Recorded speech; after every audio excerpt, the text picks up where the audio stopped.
7:04. Buenos días, dominicanos, dominicanas, ciudadanos, ciudadanas del mundo. Julio Martínez Pozo, los comentarios de los temas más importantes en el programa de mayor influencia de la Radio Nacional. 3 temas básicamente vamos a tratar, y los 3 temas tienen una conexión,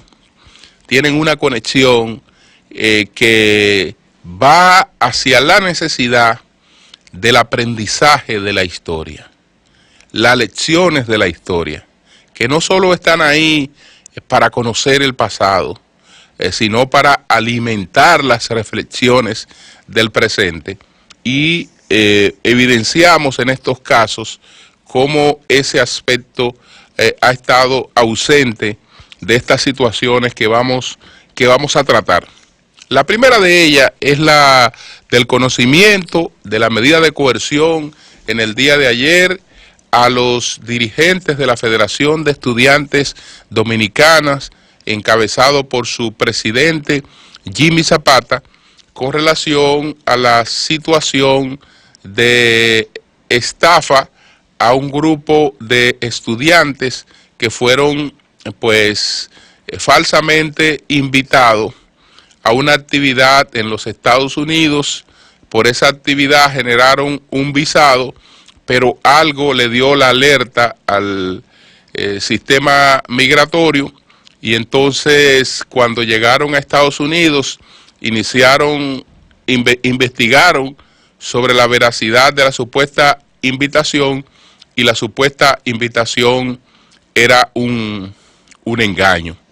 Lo primero es decir que siento mucha pena, pero real pena, porque no puedo estar alegre, decir qué bueno que un muchacho de 27 años pues va a cumplir una coerción de 3 meses, junto con otros muchachos de edades similares van a cumplir coerción de 3 meses.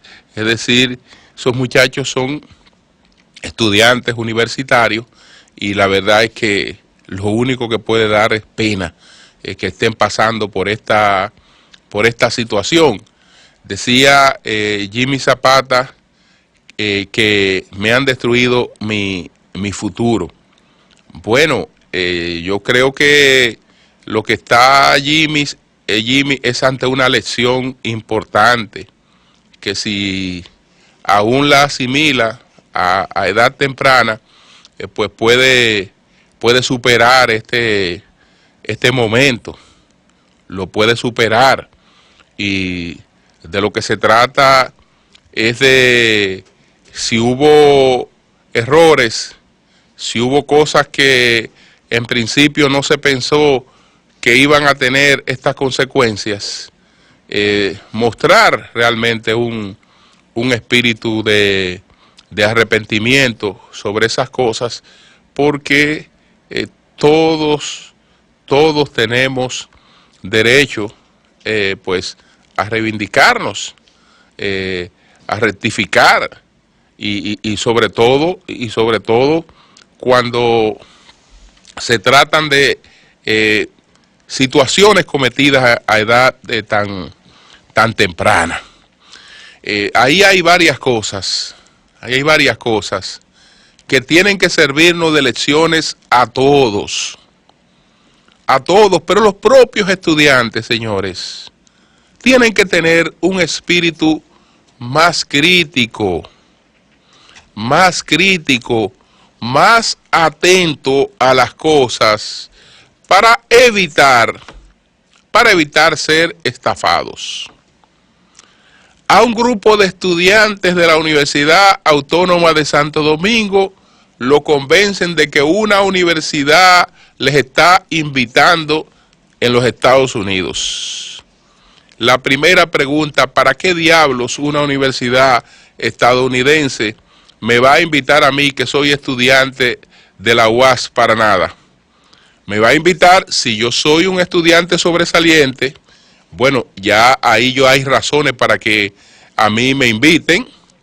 ¿Por qué? Porque esa universidad pudiera estar buscando talentos, y entonces yo soy un estudiante sobresaliente y probablemente esa universidad esté interesado en mí, o esa universidad está buscando talentos deportivos para reforzar su disciplina deportiva, y resulta que yo tengo cualidades, tengo un talento deportivo, y por ahí esa universidad que está necesitando este tipo de cosas nos está requiriendo a nosotros con la finalidad de evaluarnos, de vernos, de lo que fuere. Pero tiene que tener esa universidad algún objetivo para hacerme una invitación a mí, que soy estudiante de la Universidad Autónoma de Santo Domingo, que lamentablemente, debo decirlo, que soy estudiante de la UAS porque no puedo pagar una universidad privada. Entonces, si yo no puedo pagar una universidad privada, las universidades estadounidenses, ninguna está interesada en mí, a menos que yo no sea un estudiante sobresaliente. ¿Por qué no están interesadas en mí? Porque ni siquiera los estadounidenses normales, los estadounidenses clase media, ni siquiera ellos pueden ir a estudiar a esas universidades. El sistema universitario de verdad en los Estados Unidos está abierto para dos tipos de personas solamente. Una, para los estudiantes sobresalientes, que no importa de qué nivel social sean, si son sobresalientes, tienen grandes oportunidades en el sistema universitario de los Estados Unidos, los estudiantes sobresalientes, y los sobresalientes en todas partes del mundo son una minoría, pero tienen oportunidades. Entonces, para los otros que ese sistema universitario está abierto, es para aquellas personas que naciendo el niño empiezan un plan de ahorro para poderle pagar sus estudios universitarios. Si un clase media no empieza a echar en una alcancía desde el día que el niño nace hasta que culmina sus estudios preuniversitarios, si no tiene una alcancía donde esté echando, donde va a cubrir ese dinero, cuando ese niño termina sus estudios preuniversitarios, la única opción que tiene el padre es decirle, bueno, mi hijo, hasta aquí llegamos, ya tú tienes que independizarte, búscate un trabajito porque ya yo llegué hasta donde iba, y ponte a hacer una carrera técnica, lo que fuera, para que viva. Y a los 17, 18 años están despachando a los muchachos. Ahora bien, siempre hay clases privilegiadas y hay gente que sí tiene dinero, y esa gente pues envía sus hijos a las universidades después que terminan. No han tenido la necesidad de ahorrar porque ya tienen su ahorro, ya lo tienen. Es decir, pero el que no tiene dinero no puede estudiar en las universidades estadounidenses. Lo que le estoy diciendo es que la mayoría de los jóvenes estadounidenses, aún de clase media, no pueden estudiar en las universidades estadounidenses. No pueden estudiar porque no están en capacidad de cubrir el costo de los estudios universitarios si no se han tomado medidas previas. Porque en ese país, ni siquiera lo que parece gratis, que es la educación pública, ni siquiera lo que parece gratis es gratis. El que va a una escuela pública, bueno, usted no está pagando una mensualidad por esa escuela, pero se le están deduciendo de un impuesto que sale del tipo de vivienda donde usted está, del tipo de sector donde usted está, según el maco la pedra, como se dice, es decir, según el barrio donde usted viva, es la calidad de la escuela, aunque haya un promedio general que comparado con el nuestro, la calidad pues es sobresaliente. Cuando nosotros vamos a la escuela Gregorio Luperón, pues estamos viendo una escuela del primer mundo. Naturalmente los parámetros de comparación que nosotros tenemos son nuestras escuelas, pero en función de los parámetros del mundo en desarrollo, pues las mejores escuelas en Estados Unidos tienen que ver con el tipo de urbanización, de residencial, de sector donde vive la persona, porque quien paga la escuela es un impuesto a la vivienda, es un impuesto a la propiedad inmobiliaria. De ese impuesto sale la escuela, de manera que si usted vive, por ejemplo, en San Carlos, si usted vive en San Carlos, no puede estudiar en Gascue. No, usted tiene que buscar una escuela de San Carlos, porque esa es la escuela que usted está pagando con los impuestos a la propiedad inmobiliaria de donde usted reside. Entonces, por ahí. Entonces, caramba, cuando un grupo de estudiantes le están planteando que lo están invitando a Estados Unidos, ¿pero para qué? Que un programa de las Naciones Unidas, ¿para qué una universidad privada lo va a invitar a ustedes en grupo? ¿Para qué? Eso desde luego que iba a despertar una alarma de sospecha. Eso es lo que tiene que ver con ellos. Ahora, lo que tiene que ver con estos jóvenes que están acusados de esta cuestión, señores, pero ustedes no podían ponerse a inventar con otra cosa, cuando ahí ustedes tienen una gran lección histórica. Por otras razones, las razones eran ideológicas, las razones eran políticas, pero a la figura de más prestigio que ha tenido la dirección estudiantil universitaria, estamos hablando de Amin Abel Hasbun. Amin Abel Hasbun, pues lamentablemente terminó condenado a muerte de manera sumaria, es decir, sin juicio, de manera ilegal, de manera inconstitucional, condenado a muerte. ¿Por qué? Por desafiar a los Estados Unidos de América. Por eso fue, con lo del secuestro del coronel Crowley, es decir, por secuestrar al encargado al agregado militar o agregado aéreo de la Embajada de los Estados Unidos en la República Dominicana. Y las consecuencias de ese hecho, ¿no?, que culminó con la vida del más prestigioso dirigente estudiantil y un estudiante brillante que lo fue en su carrera de arquitectura en la Universidad Autónoma de Santo Domingo, lo que le llevó a la muerte fue un desafío a los Estados Unidos. Y estos muchachos, pues sin esperar consecuencias, desafían el sistema migratorio de Estados Unidos. Es decir, se vinculan a una operación fraudulenta para burlar el sistema migratorio de los Estados Unidos. Bueno, como aquí las cosas pasan y pasan sin consecuencias, eso se iba a olvidar porque el peso que tienen, las relaciones que tienen, el poder fáctico que tienen, que si hay cualquier cosa para la universidad, iba a impedir esa investigación, y estos muchachos que fueron engañados iban a quedar frustrados por ahí, tocando puertas sin que nadie les escuche.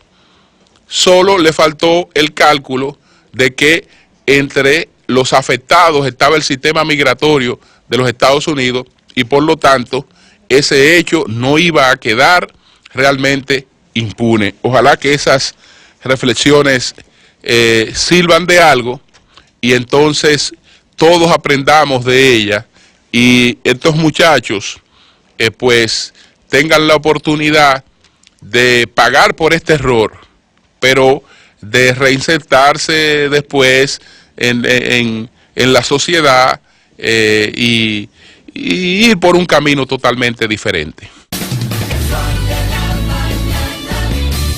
El sol de la mañana, el sol de la mañana. Para miércoles y jueves tenemos un paro de 48 horas convocado por el Colegio Médico Dominicano. Dos alegatos: incumplimiento de los acuerdos con los médicos, de los acuerdos salariales, y la falta de pago a los médicos residentes. Esos son los dos alegatos en base a lo que se da un paro de 48 horas. Desde luego hay otras cosas de por medio, pero lo que se ha alegado públicamente son esas dos cosas. Bueno, con relación a la reivindicación salarial, el doctor Waldo Ariel Suero ha dicho que nunca un gobierno había engañado al Colegio Médico Dominicano, que era la Asociación Médica Dominicana, después Colegio Médico Dominicana, que nunca se había dado una situación como esa. Señores, lo que nunca se había dado en este país,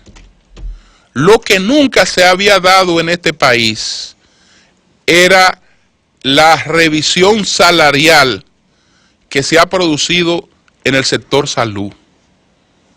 Es decir, ningún gobierno había empezado a querer buscarle solución al problema de la ineficiencia en el sistema público de salud, mejorando la condición salarial de todos los profesionales que participan del sector salud, que los bioanalistas, que las enfermeras, que los médicos, que el personal de las imágenes, que todo el que interviene.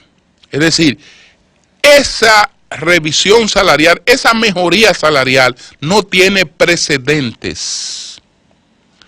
Y es claro un gesto de buena intención para tratar de resolver un problema que tiene muchos años, y que es difícil de resolver. Ayer me decía un amigo que lo que ha pasado en el sistema de salud en la República Dominicana, y sobre todo con los médicos, es que el Estado hace como que le paga y los médicos hacen como que trabajan, y que ni el Estado le paga ni los médicos trabajan.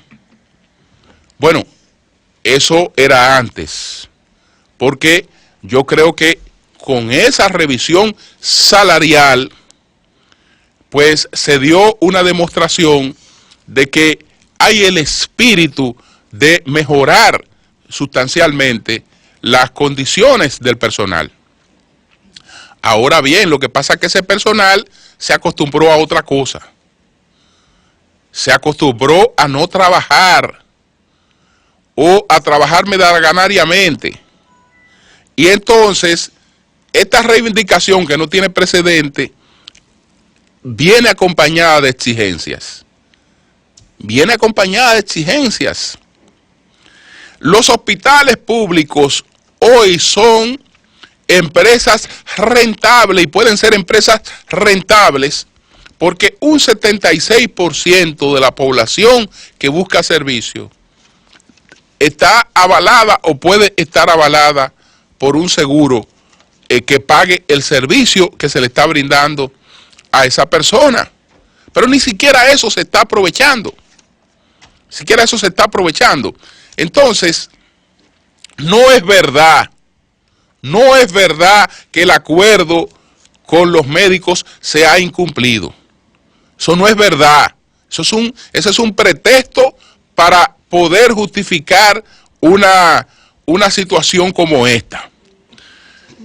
Con relación a los médicos residentes, es verdad que esos médicos acumularon varios meses sin cobrar, pero es verdad que desde que existe la residencia médica, están acumulando siempre varios meses de cobrar cuando inician por trámites burocráticos, y eso hay que resolverlo. Pero es un contrasentido y es totalmente ilegal que el gobierno permita que los médicos residentes hagan huelga. No tienen derecho a la huelga. ¿Por qué no tienen derecho a la huelga? Porque son profesionales que están en una etapa de formación pagada por el Estado. Lo que ningún otro profesional tiene el privilegio de que ocurra. Porque cualquier otro profesional que va a hacer una especialidad tiene que pagar esa especialidad. Tiene que pagar esa especialidad.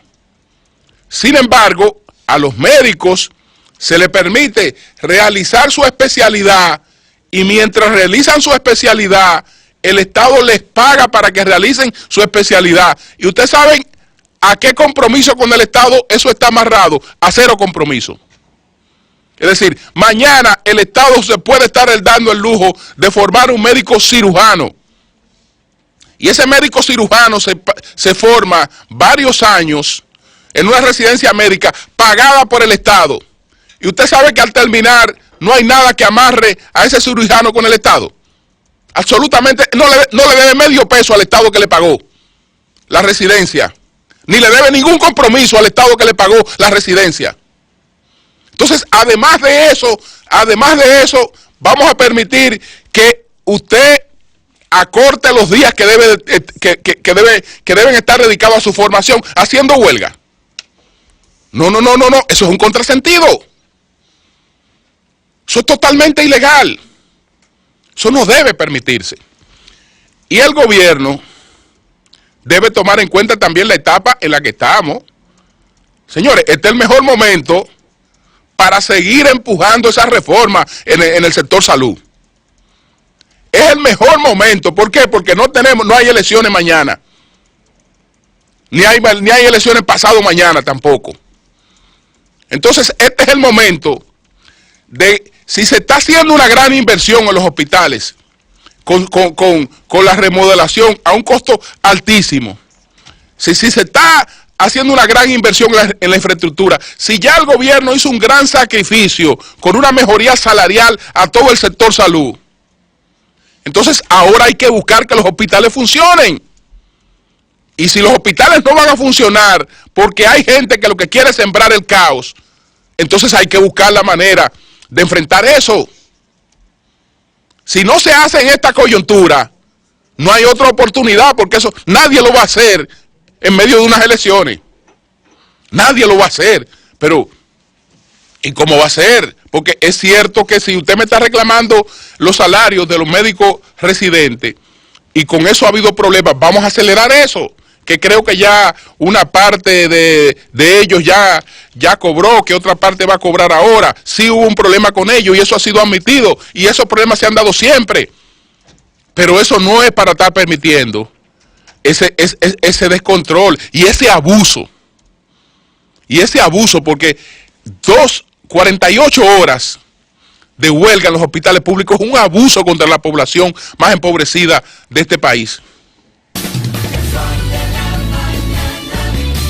El sol de la mañana, el sol de la mañana. Bueno, hay equiparaciones más cómodas para el expresidente Leonel Fernández que las del Partido Azul. Hay equiparaciones más cómodas, es decir, si hablar del Partido Azul tiene el propósito de establecer alguna similitud con situaciones que puedan estarse viviendo en esta coyuntura, realmente eso no le queda cómodo. Eso no le queda cómodo al expresidente Leonel Fernández. ¿Por qué? Porque el PLD no es el Partido Azul. Y el PLD hace tiempo que se colocó de espaldas a algunos de los preceptos que dieron origen al Partido Azul. El primero de esos preceptos se lo llevó de encuentro Leonel Fernández, que después Danilo Medina siguiera el mismo camino, pero el primero se lo llevó Leonel Fernández.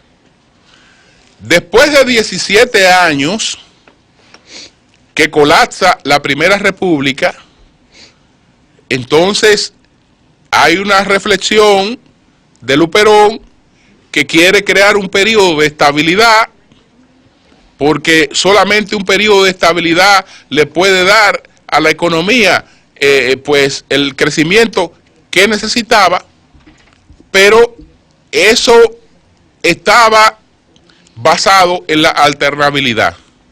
Es decir, quiero crear un tipo de organización que sea más fuerte que sus líderes y que no sea una organización caudillista ni personalista.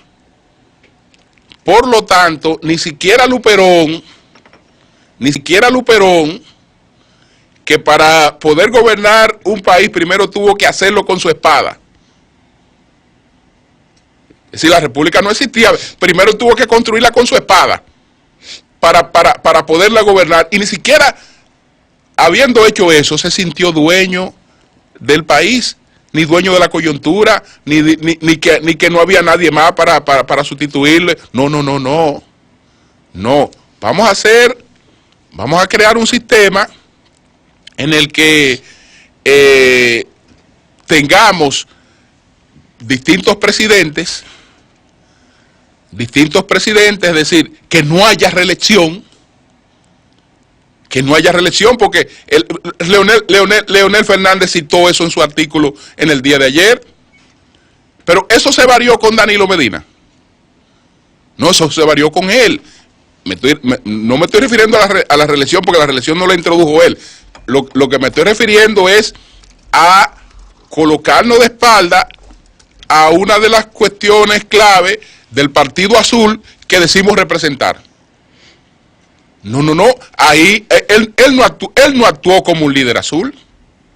En el gobierno él no actuó como un líder azul. Él podrá estar encarando ahora, o no como un líder azul, sino como Gregorio Luperón, porque otros líderes azules actuaron de otra manera. Ulises Heró fue una de las figuras más importantes del Partido Azul, pero actuó de otra manera. Entonces, el problema de los políticos cuando han gobernado es que las cosas que van a plantear tienen que estar en función de lo que ha sido su trayectoria, lo que ha sido su ejemplo, porque usted no puede estar pregonando cosas que cuando a usted le tocó dirigir no las hizo. Es decir, usted no siguió esos lineamientos azules cuando fue gobernante. No dijo, no, espérate un momentito, este partido está lleno de líderes que tienen la capacidad para gobernar. Ya yo goberné un periodo, goberné 2 periodos, perfecto. Pero usted está hablando del Partido Azul y quiere volver a ser presidente. Eso no tiene que ver nada con el Partido Azul, porque eso no era lo que estaba pregonando Gregorio Luperón. Eso no. Entonces, usted querrá volver a ser presidente porque, bueno, tiene planes, lo que fuere, yo no le estoy negando su derecho a aspirar, y si lo respaldan, pues qué bueno, que etcétera. No, lo que le estoy diciendo es que la equiparación suya no es la del Partido Azul. Que de ese Partido Azul el PLD se alejó hace tiempo. Hace mucho tiempo que el PLD se alejó de ese partido azul. Que fue lo que ocurrió en la Venezuela de Rómulo Betancourt. Después de la revolución del 48, la concesión de Rómulo Betancourt era similar a la de Luperón. Vamos a crear una organización de líderes. Y entonces esto tiene que estar basado en la alternabilidad. Yo gobierno, pero yo no soy un dios.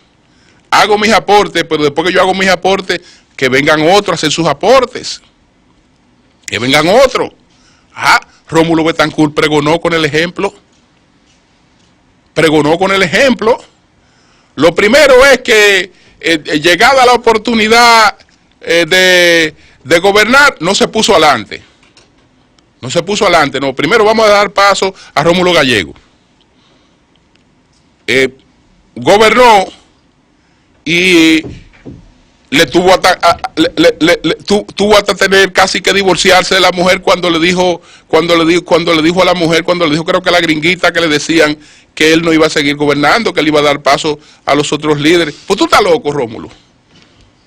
Y es loco sí, me estoy volviendo loco, pero si queremos una Venezuela distinta, tiene que ser sobre la base de la alternabilidad. Vamos a dar paso a la formación de nuevos liderazgos. Y él lo hizo. Lamentablemente eso varió y no deja de ser responsable en esa variación don Carlos Andrés Pérez y otros líderes que, visto en una coyuntura que les permitió buscaron reelecciones, pero ese no era, ellos no, al hacer eso no podían invocar a Rómulo Betancourt, porque estaban actuando contrario digamos, a un elemento esencial de lo que Rómulo Betancourt había pregonado.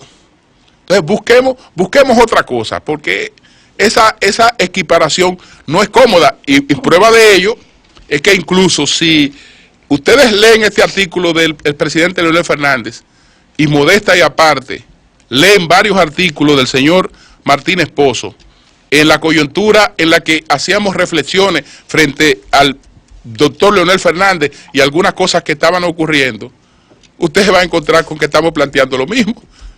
Lo único que en entonces Leonel no lo entendía. La perspectiva era distinta. No lo entendía, ahora sí lo entiende. Entonces la política no puede ser esa. Entonces ahí hay ejemplos que a usted no le caben. Y usted pues busca otra cosa y hace su planteamiento. Cambio y fuera.